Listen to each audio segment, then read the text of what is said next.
आखिर दुर्योधन को स्वर्ग क्यों मिला? दोस्तों, क्या आपको पता है कि दुर्योधन को स्वर्ग क्यों मिला?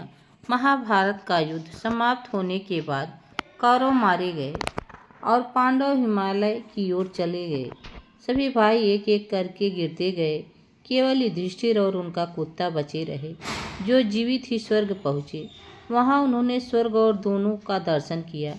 स्वर्ग में प्रवेश करते ही युधिष्ठिर ने दुर्योधन को देखा, जिससे भीम को आश्चर्य हुआ और उन्होंने पूछा, दुर्योधन जो हमेशा अनीति का पक्षधर रहा, स्वर्ग में कैसे पहुंचा?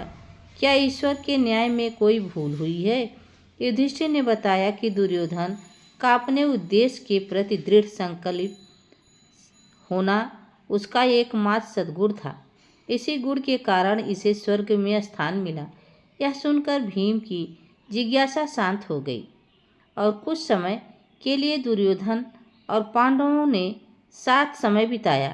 मृत्यु की कामना करते हुए कर्ण से द्रौपदी ने ऐसा क्या मांगा जिसे वह चाहकर भी रक्त से भीगी हुई कुरुक्षेत्र की शांति पर धुंधली की छाया उतर रही थी। आकाश लालिमा से भरा हुआ था, मानो सूर्य भी युद्ध की ओर देखकर लज्जित हो चुका हो। युद्ध का अंतिम चरण चल रहा था। चारों ओर टूटे हुए तारों की लकड़ियाँ और बिखरे हुए अस्त्र और मौन पड़े सब इस तरह बात के साक्षी थे, मानो कि अहंकार यात्रा कितनी विनाशकारी हो सकती है। इसी निर्ममता में एक योद्धा की कराहती हुई आवाज़ सुनाई दी, जो कोई और नहीं सूर्यपुत्र कराह रहा था। वह दानवीर कर्ण, जो जीवन भर सूर्यपुत्र कहा गया, जो जन्म से सूर्यपुत्र था, लेकिन वह जीवन भर अपनी यह पहचान के लिए तरसता रहा।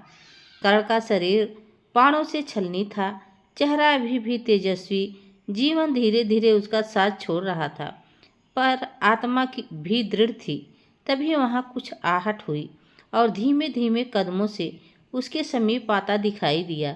कर्ण ने आंखें खोली तो उसने देखा कोई और नहीं, द्रौपदी थी।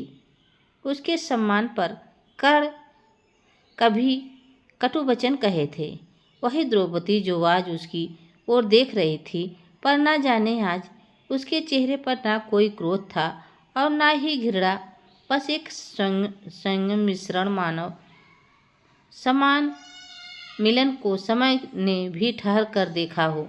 कुछ पल तक मौन छाया रहा, फिर द्रौपदी धीरे धीरे कर्ण के समीप आई। उसकी आंखों में हजारों प्रश्न थे, क्यों और कैसे हुआ। दोस्तों, यह वीडियो आप सबको कैसी लगी कमेंट में ज़रूर बताना। चैनल पर नए हो तो लाइक सब्सक्राइब जरूर करना।